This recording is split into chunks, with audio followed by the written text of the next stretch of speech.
Hello and welcome to my latest project. This is a rally 12 horsepower ride-on mower.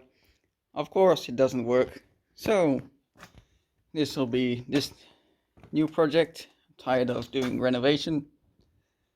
Now we got something a bit more up my alley, and it has a problem. So it only does this, so something is hitting or something is bent. We have to find out. Wasn't expensive. The owner just put new blades on it. The tires all look really quite good. Good tread on them. One was flat, but that's minor. Tread is good. You can see the front wheels do have wheel weights on them. New starter motor he fitted. I also got the old blades. So overall, of course, it's a bit old. It's dirty. It's not really too bad. It does have a little hook so you can tow something. The belt doesn't look too bad. It does have a few interesting modifications and some cracks in the deck. So here's the crack in the deck. There's one on this side and one on the other. So I did manage to get it here by myself with the help of the owner to load it in the trailer. It just about fit. It was a tight squeeze. The trailer was just about, but any bigger or wider or longer, and we would have had a problem. It did help that the bonnet was removed. I do have it. I also have the catching system, but I probably won't use that.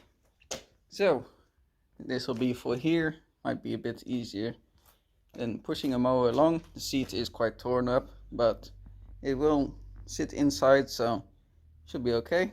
Otherwise, maybe get a cover or something, although it's the whole seat and the foam has cracked. I already started tearing into it, and then I thought I might introduce it to you. So first I'll take out the air filter, and then remove this cover, see what's going on underneath here, and then we can really have a look. So it's one bolt here, another bolt here, dipstick. There was no oil in it, so it's a little bit strange. Then there's the bolts here at the front, and we should be able to remove it. Okay.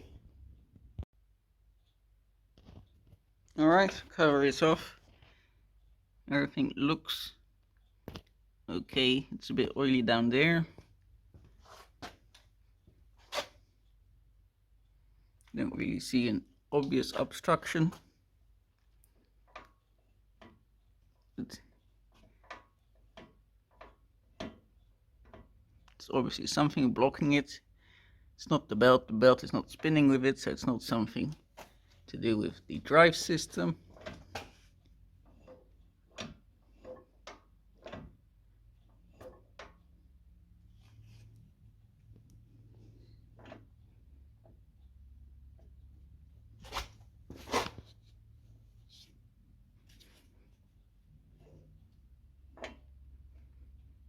Coil has space, might be something underneath.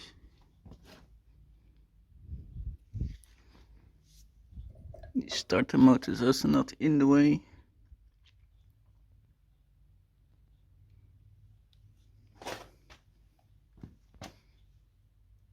Well, I think we'll continue by seeing if we can remove the flywheel, see what's going on, if anything is visible.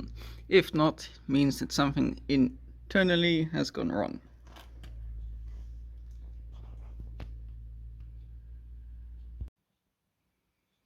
Okay, so here we go. Do you see what I see? Broken flywheel key. Why would it break though? I don't know. Anyway, let's see if we can remove this shroud, pull the flywheel off,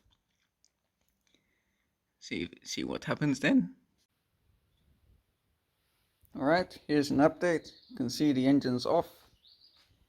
As I started to remove parts, it still didn't spin, and it's an internal thing.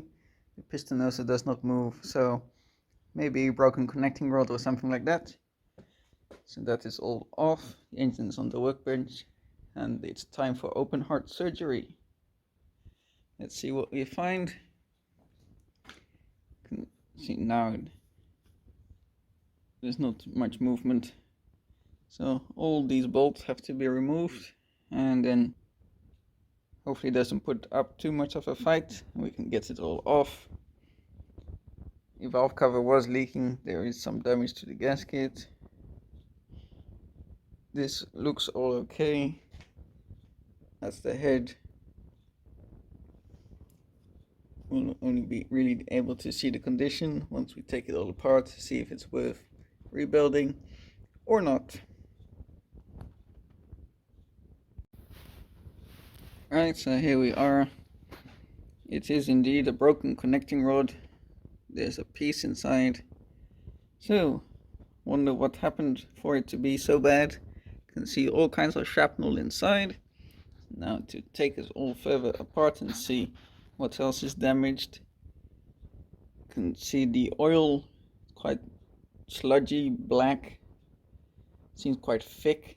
So I don't know if SA30 oil was used as it should be. We'll also see how the gears are, if it's still in time. This part here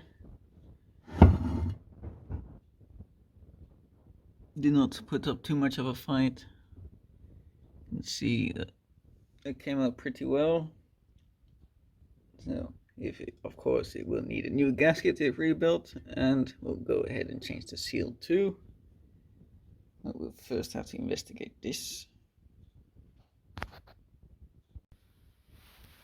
Okay, the engine has been disassembled. We've had a catastrophic engine failure. The connecting rod has exploded, and that's about it. The piston doesn't look too bad. New rings, and it should be okay to work. This, however, not serviceable. The crankshaft, also not serviceable.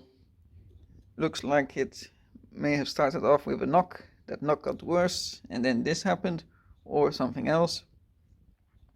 I don't know, the oil. I don't know if the starter motor had any influence. Let me know what you think in the comments. It's not really what I had hoped for, and hoped for a simple fix. Simple fix it was not. So that's the bore. You can see that there is the cross hatching is still visible. There's also some other plating things. I don't know if that can be honed out. I'll have a closer look. Anyway, the valves, they do seat nicely, but they'll get the cleaning if I do rebuild. The gears, they are not bad, so it did not damage the gears, and also the crankshaft and the camshaft were still in time. So that is good, and that means at least the valves are not bent. They also do not look bent. This thing looks okay. The little rod here is fine, needs a good cleaning out and all of that. So thanks for watching this catastrophic engine failure, and I'll see you all on the next video.